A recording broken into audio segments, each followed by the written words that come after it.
Hey guys, welcome back to my YouTube channel. तो आज हम इमॉर्टल कल्टीवेटर सीरीज को फिर से कंटिन्यू करने जा रहे हैं। तो जैसे कि हमने प्रीवियस एपिसोड में देखा था, हार्ली फोर्ड गैंग लीडर को खत्म कर देता है उसके खाने में जहर मिला के, और उसके जो 3 प्रोटेक्टर्स होते हैं उन्हें भी। एपिसोड नंबर 23 की स्टार्टिंग होती है। हमें अगले दिन मोर रेजिडेंस की कॉन्फ्रेंस बिल्डिंग का सीन दिखाया जाता है। वहाँ पे जो बच्चियां होती हैं डॉक्टर मो की, वो इकट्ठा हो गई होती हैं। एक बोल रही थी, मदर तुमने हमें यहाँ पे क्यों बुलाया, क्या कुछ फन होने वाला है? उसकी माँ बोल रही होती है कि तुम खेलते रहते हो, तुम खेलने के अलावा कुछ सोचते भी हो? फिर तभी जो फर्स्ट लेडी होती है वो बोलती है कि हम यहाँ पे हार्ली के साथ नेगोशिएट करने के लिए आए हैं, तुम्हें हमारी बात सुननी पड़ेगी। तो वो लड़की बोल रही होती है कि तुम खुद ब खुद भी तो कर सकते थे, कितना अनोइंग है ये, हमें क्यों यहाँ पे बुलाया? तभी हार्ली वहां पे आ जाता है, बिल्कुल सन्नाटा मच जाता है वहां पे। हार्ली उन चारों की तरफ देख रहा होता है, वो चारों हार्ली की तरफ देख रही होती हैं। एक तो हार्ली को हाई कर देती है। हार्ली सोच रहा होता है ये तो मोयूजू है और उसकी जो छोटी वो बहन है, अगर ये दोनों यहाँ पे है, तो शायद मुझे लगता है उन्होंने सेकंड ऑप्शन चूज किया है। हमें एक और लड़की दिखाई देती है जो कि मो फेंगी होती है, जो कि सेकंड डॉटर होती है। तभी डॉक्टर मो की एक वाइफ बोलती है, क्या तुम ऐसे मेरी फेंगी की तरफ देखना बंद करोगे मास्टर हान? चलो कल की बात को फिर से स्टार्ट करते हैं। हाल ही बोलता है कि कौन सी बात, क्या बात? मैं तुम्हारे फाइनल डिसीजन के लिए यहाँ पे आया हूँ, या फिर तुम यहाँ पे चुपचाप रहो। दूसरा ये कि तुम्हारे दुश्मन में से मैं एक को खत्म करूंगा, जल्दी करो डिसाइड। वो बोल रही होती है कि मास्टर हान प्लीज इतनी जल्दी मत करो, हम सेकंड ऑप्शन चूज करना चाहते हैं, पर हम थोड़ी सी कंडीशन बदलना चाहते हैं। हाँ, नहीं बोलता कोई भी कंडीशंस नहीं बदल सकते हो तुम। मैं ये विश्वास रखता हूँ कि मैंने ऑलरेडी अपने बारे में सब कुछ बता ही दिया था, अपनी सिचुएशन क्लियर कर दी थी। मैं यहाँ पे बार्गेन करने के लिए नहीं आया तुम जैसी औरतों के साथ। बेक बोलती है कि हमारे डॉटर्स का बताओ मास्टर हान। हान बोलता है कि सुंदर है ऑफ कोर्स। वो सोच रहा होता है कि मुझे बताइए ऑलरेडी क्या प्लान कर रही है। हाली बोल रहा होता है कि ये एग्जैजरेशन नहीं है अगर मैं बोलूं कि ये ऐसी हैं कि एंजल्स हेवन से आई हुई हैं। तो एक बोलते हैं तो अच्छी बात है, हम ज्यादा नहीं मांग रहे हैं। अगर तुम उन लीडर्स को मार दोगे पेंटाशेड सेक्ट और डोमिनेटर सेक्ट से, तो हम तुम्हें जेम भी दे देंगे और साथ में इन तीनों की शादी तुमसे करा देंगे। अभी अभी तुम थैंक यू की तरफ नहीं देख रहे थे? अगर तुम मेरी बात मान लेते हो तो ये तुम्हारी होगी। तब वो लड़कियां हैरान होगी, बोलती मतलब तुम क्या बोल रहे हो, ऐसे कैसे कर सकते हो तुम? तभी जो फोर्थ वाइफ होती है डॉक्टर मो की, वो सभी को चुप करा देती है। वो बोल रही होती है कि सर्वाइवल की बात है मो फैमिली की, तुम्हारी मदर्स और मैंने ऑलरेडी डिसाइड कर दिया है, कोई हमारी बात को नहीं मानेगा उसे सेक्ट से निकाल दिया जाएगा। उन तीनों लड़कियों को ऐसा लग रहा था कि ठंडा पानी उनके सर के ऊपर गिर चुका है। ये कोई एक्ट नहीं था, उन्हें फैमिली के लिए सेक्रीफाइस किया जा रहा था यहाँ पे। बचपन से उनके साथ कोई जबरदस्ती नहीं की गई थी, पर यहाँ पे उन्हें कुछ करने का मौका नहीं मिल रहा था। वो काफी ज्यादा डेस्परेट सिचुएशन में थे। बात वही थी ना कि वो एक स्ट्रेंजर से शादी नहीं करना चाहती थी, और दूसरी बात वो कि ऐसा इंसान जो बिल्कुल ही आम सा लग रहा था उन्हें। तभी हाल ये बोल देता है कि तुम्हें इन यंग लेडीज को तंग करने की कोई जरूरत नहीं है, मैं तुम्हारी टर्म्स को नहीं मानता हूँ। मैं हाल मैं कोई सेंट नहीं हूँ, ना ही एक ऐसा इंसान हूँ जो कि सुंदरता के पीछे भागता है। मैं सिर्फ यहाँ पे इसीलिए आया हूँ क्योंकि मुझे एक्सट्रीम कोल्ड पॉइजन ने तंग किया हुआ है। और रही बात डील बनाने की, तो मैं ऐसे बेमतलब के रिस्क नहीं लेना चाहता हूँ। मैं भी अपनी जिंदगी को काफी ज्यादा वैल्यू करता हूँ, इसीलिए कोई जरूरत नहीं है तो मैं इन लेडीज को फोर्स करने की। मुझे कोई भी नहीं चाहिए इनमें से। मैं सिर्फ एक ही गैंग लीडर को मारूंगा। सन वार्मिंग जेम को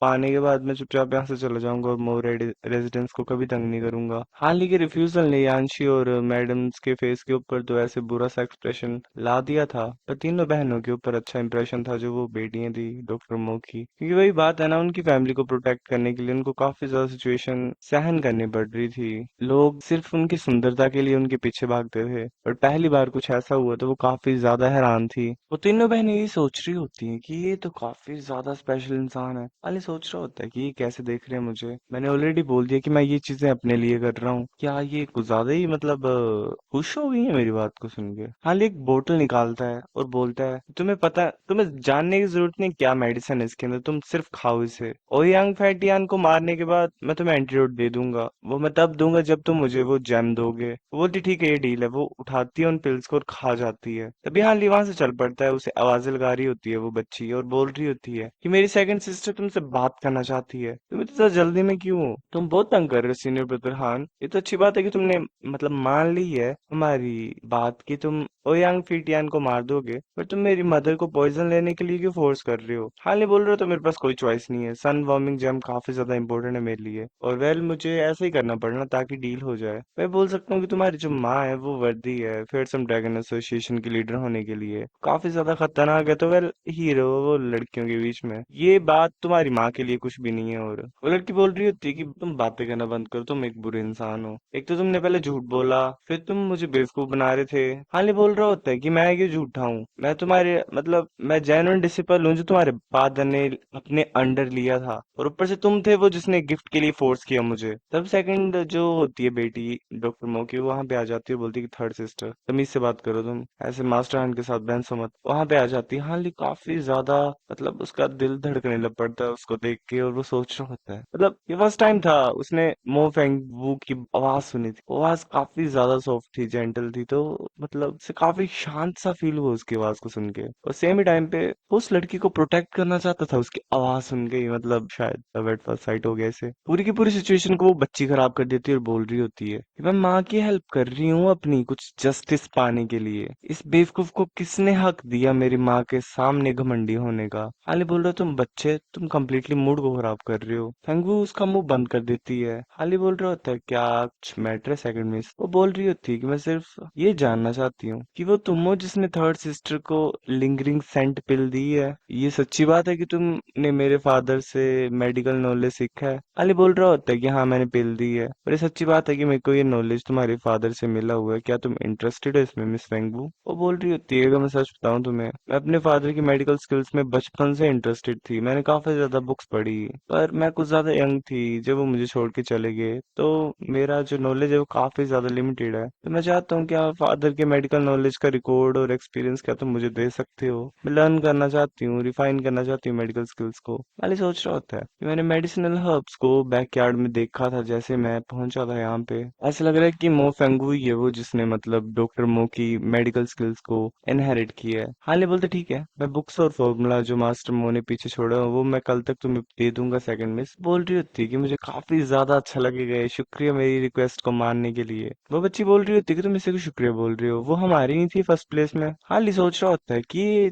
चपड़ चपड़ ही करती रहती है, अगर इसकी सेकंड सिस्टर ऐसे नहीं मांगती मुझसे तो मैं कभी देता ही नहीं। वो बोल रही होती है फेंगबू कि तुम्हें ऐसा नहीं बोलना चाहिए थर्ड सिस्टर, प्यार से बात करो। फिर वो वहां से चल पड़ती है। हाली उन्हें जाते हुए देख रहा होता है, तभी रास्ते में चलते हुए उसे जो पहली बेटी होती है डॉक्टर मो की वो भी दिखाई देती है। हाली सोच रहा होता है मोयूजू ये यहाँ पे क्या कर रही है। वो हाली की तरफ घूर रही होती है और बेल देख के वहां से चल जाती है। हाली का दिल फिर से धड़कने लग पड़ता है, और वो सोच रहा होता है कि ऐसे क्यों देख के गई मेरी साइड, ये क्या ये थैंक यू जता रही थी या फिर गुस्सा? सोचने दो सोचने दो। वो पूरा दिमाग लगा रहा होता है, और फिर गैस कर लेता है कि अच्छा नहीं, मुझे कुछ समझ नहीं आया, चलो छोड़ो, अब टाइम है वापस घर जाने का। फिर ऐसे ही हमें वो सीन दिखाया जाता है जहाँ पे हाली ने फोर्थ गैंग लीडर को खत्म कर दिया होता है उस रेस्टोरेंट में। हाली बोलता है क्या तुम गैंग लीडर ऑलरेडी बन गए हो? वेल तुम्हारे फेस को देख के तो अच्छा ही लग रहा है। वो इंसान जो होता है जिसे हाली ने मौका दिया होता है गैंग लीडर बनने का, वो बोल रहा था हाँ मैं बन चुका हूँ, ये सब कुछ तुम्हारी वजह से हुआ है, शुक्रिया सर। मैंने सपना मतलब इस चीज का तो मैंने सपना भी नहीं देखा था। हाली बोलते चलो अच्छा है, मैं तुम्हारी फोर्थ लेवल गैंग एक्टिविटीज में इंटरफेयर नहीं करूंगा,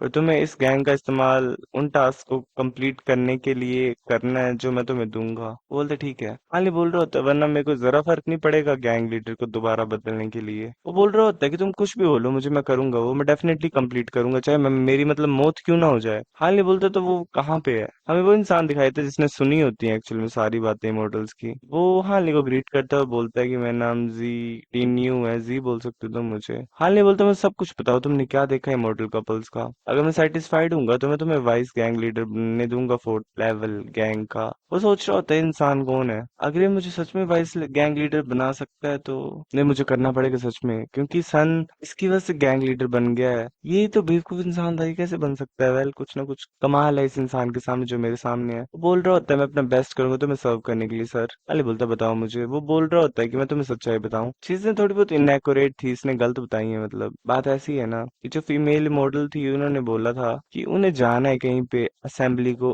अटेंड करने के लिए। उन्हें बोला कि वो प्लेस का नाम ग्रेट साउथ वैली है। हाली हैरान होके बोलता है ग्रेट साउथ वैली, अब वो कहाँ पे है? सन बोल रहा होता है कि ऐसा प्लेस तो जियान सिटी में है ही नहीं। तो वो दूसरा बोल रहा होता है तुम सही बोल रहे हो, मैंने भी इस वैली का नाम सुना ही नहीं। हाली सोच रहा होता है पर ये गांगजाओ बॉर्डर के बाहर भी नहीं होगा, वो एक फ्लाइंग बीस्ट के ऊपर बैठ के जा रहे थे, तो काफी ज्यादा पॉसिबिलिटीज हो सकती हैं। हाली बोलता है तुम्हें किसी को ग्रेट साउथ वैली या फिर किसी भी चीज के बारे में पता, जैसे ग्रेट साउथ इन गांगजो? वो बोल रहे होते हैं कि ग्रेट साउथ टेम्पल है एक। दूसरा बोल रहे होते हैं ग्रेट साउथ माउंटेन भी है। जो ग्रेट साउथ टेम्पल है वो ग्रेट साउथ माउंटेन के ऊपर है। हाली सोच रहा होता है वेल नॉर्मल लोगों को पता ही नहीं होगा कि इमोर्टल्स कहाँ पे मिलेंगे, यही प्लेस होगा, इसमें कोई गलती नहीं है। हार्ली बोलते सन, जी को वाइस लीडर बनाओ तुम अपनी गैंग का, जब मैं वापस आऊंगा। मुझे पता तुम इतने खुश नहीं हो इससे, पर मैंने जो बोला वो तुम्हें करना ही पड़ेगा। वो बोलते कि जैसा आप बोल रहे हो मैं वैसे करूंगा बिना किसी कंप्लेंट के, मेरी हिम्मत नहीं है आपको मना करने की। फिर वो एक